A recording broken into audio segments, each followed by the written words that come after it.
Hey everybody, how's it going? So I had this really long, over 4 hour training for work today, and it was exhausting. But I'm embracing it and appreciating it because it's allowing me to sharpen certain skills so that I can do my job better and more effective and efficiently, right? So I can have more time to myself and do things that I love, right? Like mentor and coach and, make a difference in people's lives. So after that, I had a meeting with my mindset coach. And oh my goodness, I have a lot of notes here.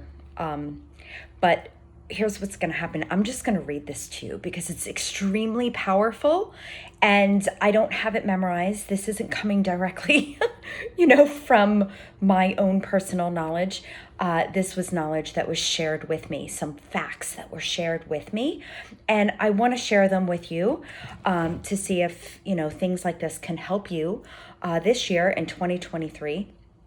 And the topic today that we talked about was sabotage of our focus, stop sabotaging our focus, right? We talk about creating a vision, creating goals. It's the beginning of the year, it's a new year, and we're making plans and taking action.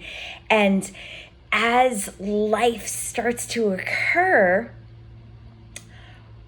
we tend to sabotage our focus. However, I'm going to start reading this to you because this was really eye-opening, and there are things that you can control that will help you refine your focus for when you are working your business or working your job or with your family or doing whatever it is that you want to be present in. So I apologize for this long video in advance, but I think this is very important information for all of you to take it as you can, apply it as you can. There's no perfect way, but there are little refined techniques that we can make that can really change and impact our lives greatly.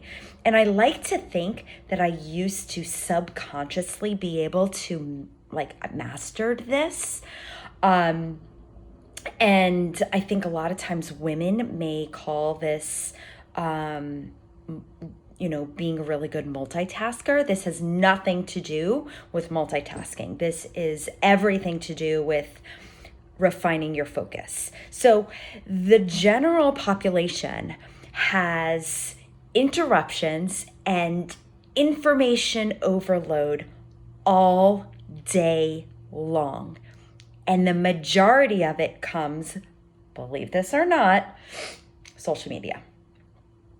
Social media is like a draining tool, right? Now, it's a tool in our business, and we can refine our technique and how we use social media as long as we are focused, right? So entrepreneurs and business owners and champions, they go to extreme lengths to sharpen skills that they have, right? So if you are new to business and sales and marketing, any focus that you have when it comes to videos, reading, even forms of I guess your entertainment, you do need to break away every once in a while, but we need to go ahead and again, sharpen skills that we have and then learn new ones so that we can grow. And instead of getting overwhelmed, we just have to take one at a time. And that is exactly how all us network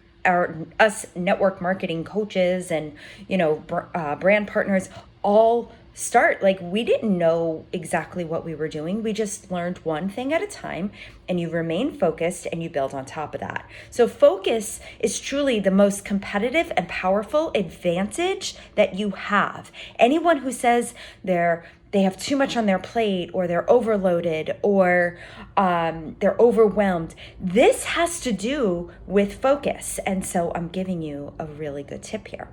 So what causes you to become unfocused and reach your goals? And again, this distraction is the biggest right now in our society is social media. Information has become the new drug of choice to distract us from our everyday life. Oh my gosh, like I started thinking about this and I'm like, I don't want to be distracted from my everyday life. I love my everyday life. The goal is to be more present and joyful in my everyday life. Why would I want to be looking at my phone half the time, right? So it was like, duh. It's so very addictive on a subconscious level that people are in complete denial about it because it is such a social norm to have your phone as an extension of your hand, right? And so it literally, like, social media, like it is so hard. Oh, go ahead, open up your social media and you tell and go ahead and share with me, like, haha, the first thing I started doing was this. And it's scrolling. You start looking. Like, when you open up your social media as a business owner, the first thing that you should actually do is just go look at your inbox. Don't scroll. Go right to your inbox. Who are the people who have replied to you? Right? There are ways to be intentional about using social media as a business tool. And sometimes people in this business are like, oh, I can't do that business because I don't do Facebook. I don't want to do Facebook, or I don't want to do Instagram, or because they know that it's a social distraction. However, for us, it's a business tool. Okay, so let's change our mindset around what social media is for us. It is a business tool. So stop scrolling. Stop scrolling. The average American spends, not business owner, average American spends 2.5 hours, actually 2 hours, 37 minutes is the statistic, on social media just doing this. Just scrolling. Which, that's not even commenting or liking, it's literally scrolling. I think that is mind-blowing. I don't know how they got that data, so this is hearsay. It was given to me, but it was 2 hours, 30 minutes of scroll time.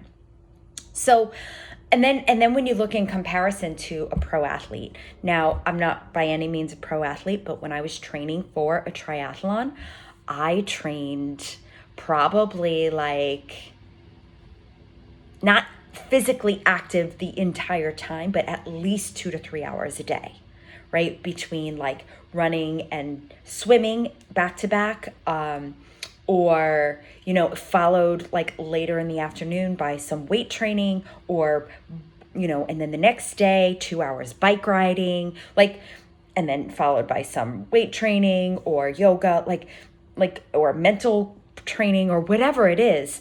There was like a lot of time that I put into that. And a pro athlete, as like their full-time job, this is what they do. They put an average of 5 to 6 hours a day, right? But what are they doing? They are refining a skill that they have. So when you are building your business, how much refining of the skills that you have are you giving yourself? Maybe you are already in a sales job, right? Or maybe you are already in a job that you communicate with lots of different types of people. School teachers, I think, have to know how to communicate with parents and kids and coworkers. I mean, how much time do you actually refine your skills on communicating with other people? Do you know how effective that will be in your business here? Do you know how confident that will be for you in your life? Like how much confidence that will bring you? So think about those things. Like, how can the things that we're asking you to learn as we start our new mentorship that's coming up, as we ask you to make a little bit of time. I mean, the time that we're asking you to put in is like 15 minutes a day. But it doesn't just take 15 minutes a day. There's reflection. There's your further research. There's your personal desire to want to grow more. And then ask yourself, how is this going to make me show up better in every aspect of my life? Not just my business, all of your life. right? I love this stuff. It's absolutely amazing because when I did first become a coach, I literally was like, this is making me a better person. I am able to have the energy that I need to get through all the travel that I did and show up efficiently, effectively, and do my job, which was 10 hours a day in a room lecturing. Like, do you know how exhausting that is? Talking for 8 to 10 hours a day with a 1 hour break. I mean, all right, great. Maybe there were like a couple little 15 minutes, but the point is that think about your jobs. How many hours a day does it take for you to do your job? How much of your job do you bring home just to get it done, and how depleting of it is? So anything that we ask you to do, ask yourself, or tell yourself, this is going to make working out every day, is going to give me more energy and allow me to show up better in my job every day. Yes, learning something about team building and, this little thing that I'm telling you right now about scrolling on social media is going to make me more productive and efficient in my day because of the awareness. So don't just think that you don't have time to learn and grow a business. Think of it as time as how I'm becoming a better person and how am I going to be able to show up in the lives of others better, right? And in turn, you will be able to make time for having conversation with other people about your new business. It's remarkable. Okay, so is your information addiction? Is it? Do you have an addiction? And most of you will say no, but the reality is if we go on social media, the majority of people just do this. Okay, so just keep that in mind. No matter how long you do it, I bet that's the first thing you do. Now, maybe you're watching this and you're not going to do that, but okay. Anyway, so let me go back to this. This overexposure and information overload uses our precious mental bandwidth that could be better applied to learning that new skill, creating a new business, or de-stressing, like working out, like reading a book. Like, you can learn a new skill, but sometimes you can just go sit and meditate, right? So how do you manage all this information? And I'd like you to start changing your language from plate full, right? Or overflowing plates. I'd like to, think in terms of, the word burnout and what that is. What is it really? What can you control and change about your burnout? Change your language, from overwhelmed to being informative, right? Informed. Change or anyway, I'll move on. But the point is how are you managing all of this information, and how does it make you think, act, and feel, right?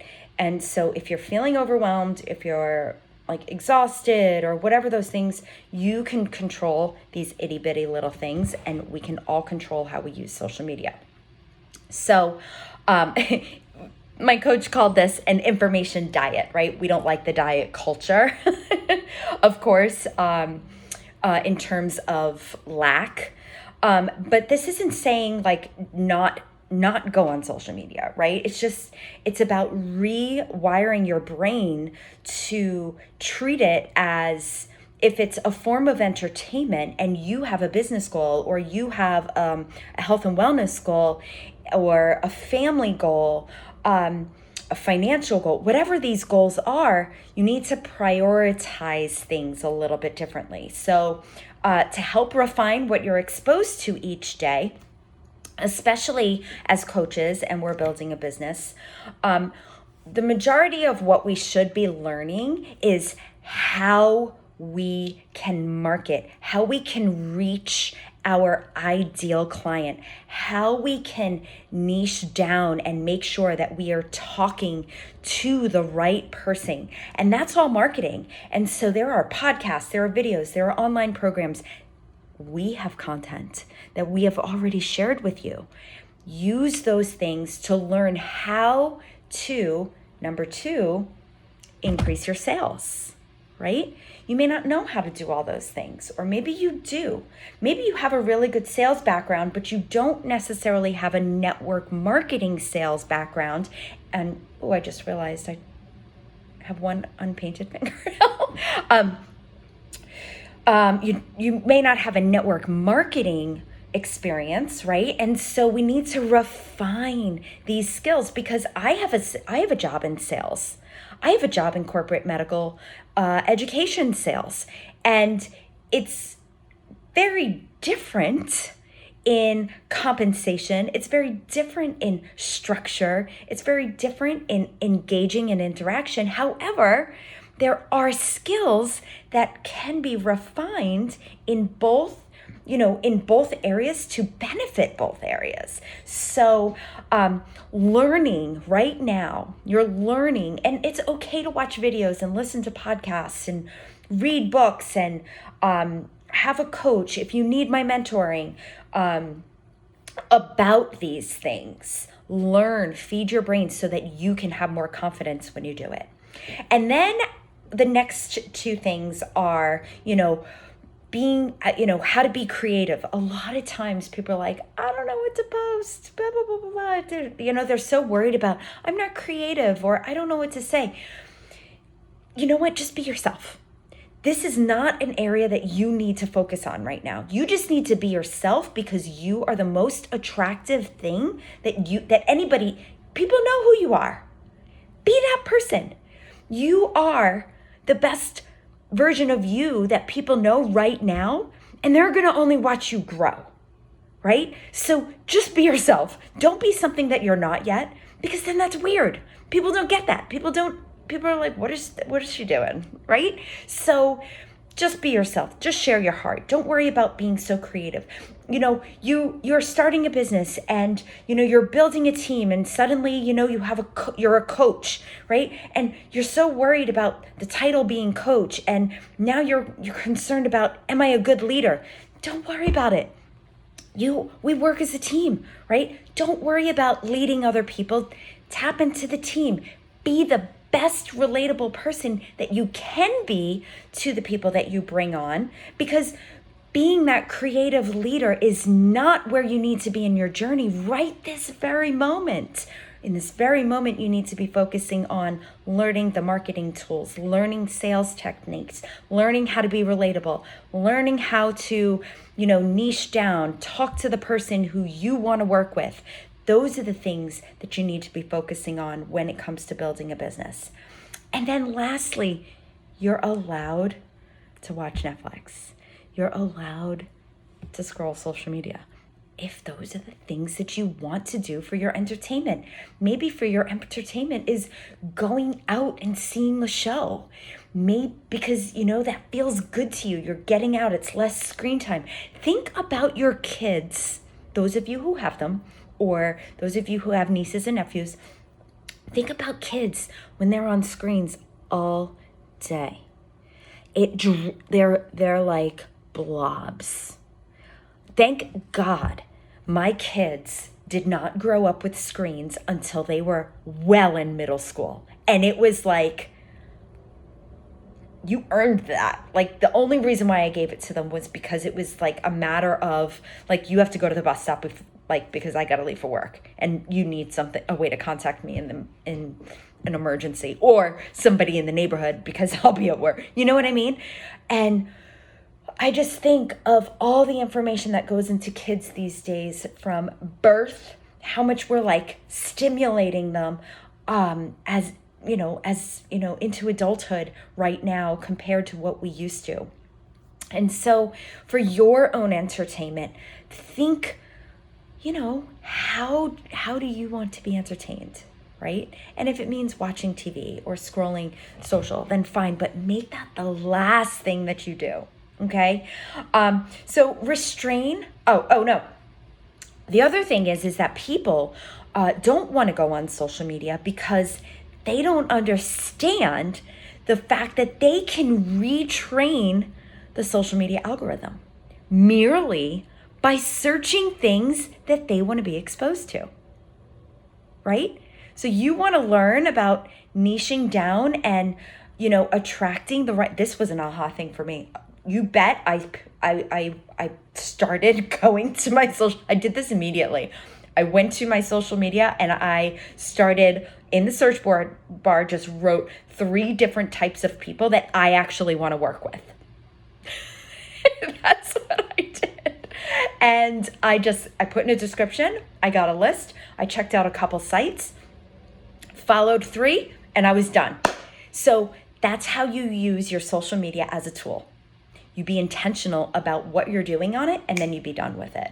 So when we say, connect with 15 people, yes, go on social media. You're going to connect with 15 people. You're going to look at their page. You're going to like an image. You're going to comment on that image. And my intention is that I'm only liking and commenting if it's genuine. Or sending somebody a message in there from stories because it's genuine, right? So make sure that is, I guess, when you're going to be scrolling a bit, but it's intentional scrolling. So you can retrain your social media to only see the positive things. If you like being inspirational and motivational, and you want to make sure that you have good content to put into your stories because you want your viewers to see good content, well, then follow that kind of stuff, right? And then the algorithm will show you more of that. I think it's Liza who follows Anti-Life. She is a powerhouse when it comes to connecting and inviting and following up, and she has this amazing system.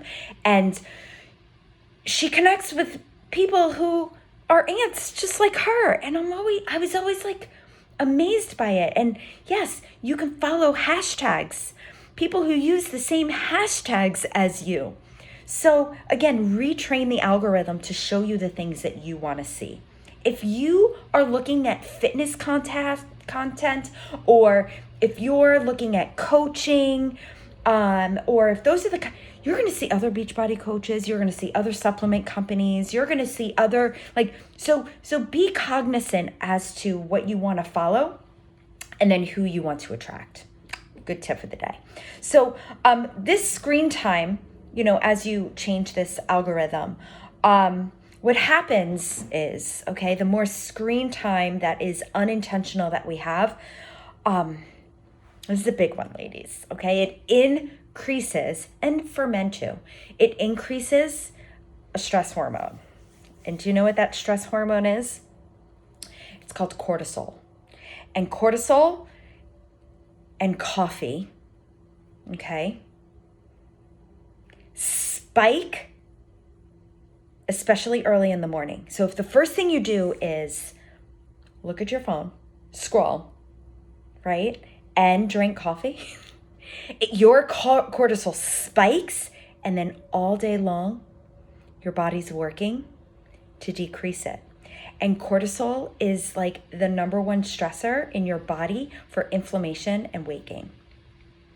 So the recommendation was, if you need to have a cup of coffee or need to go ahead and work on your phone or look at your phone for any reason, you should wait till 9 a.m.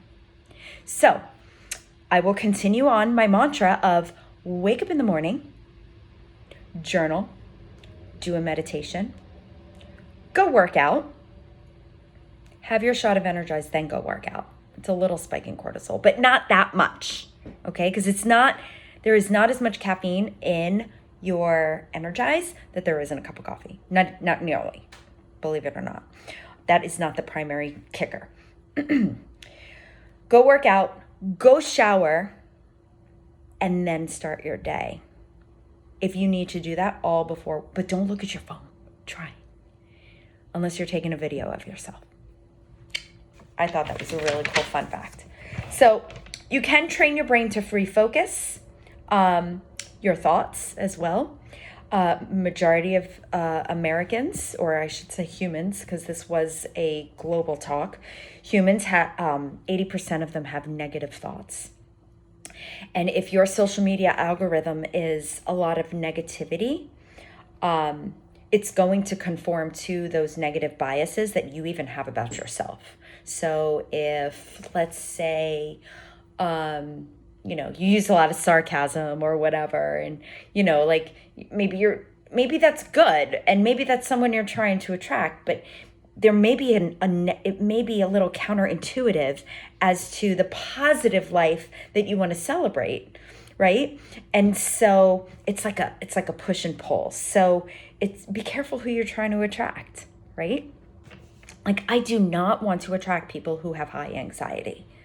I have learned how to manage my anxiety on my own and with the help of my doctors, and I don't want to have to manage that for other people or talk belief into them.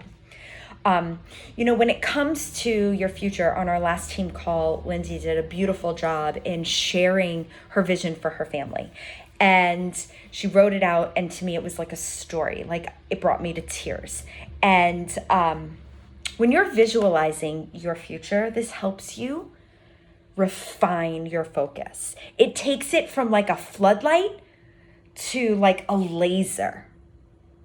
And so if you know exactly what your future looks like, when you get up and you start working and you are ready to build your business, or you are ready to connect with people, or you're ready to invite people, or you're ready to go work out, there are no other distractions. You are doing that, and that is it.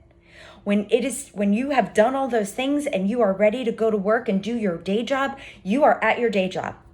Unless you have a 15-minute break and you know that is a 15-minute time block for you to go ahead and connect with people or follow up with people that you messaged in the morning, great. Then you do that for 15 minutes, and that is all you do.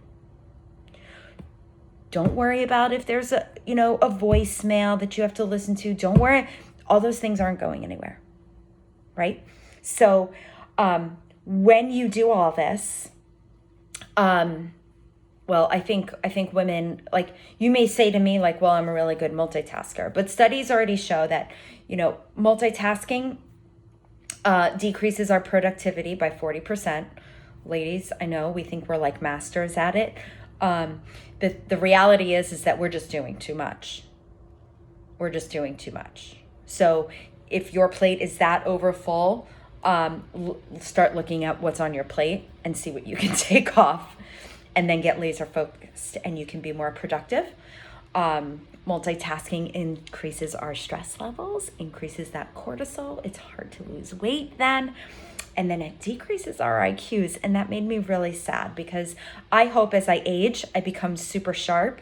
I have a lot of women in my family who live well into their 80s and 90s and hundreds, and they are sharp as whips. And so I want to be like that too. And I know that we live in a very, very stressful world that is overstimulated. Compared to them is like nuts, right? So who knows what we're going to be like at that time in our lives. So let's take some things off that plate. Let's increase our productivity by getting focused on what it is that we want. That vision for your family and yourself that you can be proud of. And then let's start enjoying the journey along the way, because we are focused and we know exactly what we are doing when we get on social media. And it is a tool, not a distraction or a form of entertainment. It is a tool for our business, and that is it. And that is all I have to say. I know this was long. Thank you for taking 30 minutes out of your evening to maybe listen. Hopefully you were on a car ride and that's what you were listening to. But I felt like this coaching session for me was so very important that I wanted to share it with each and every one of you. Love and appreciate you.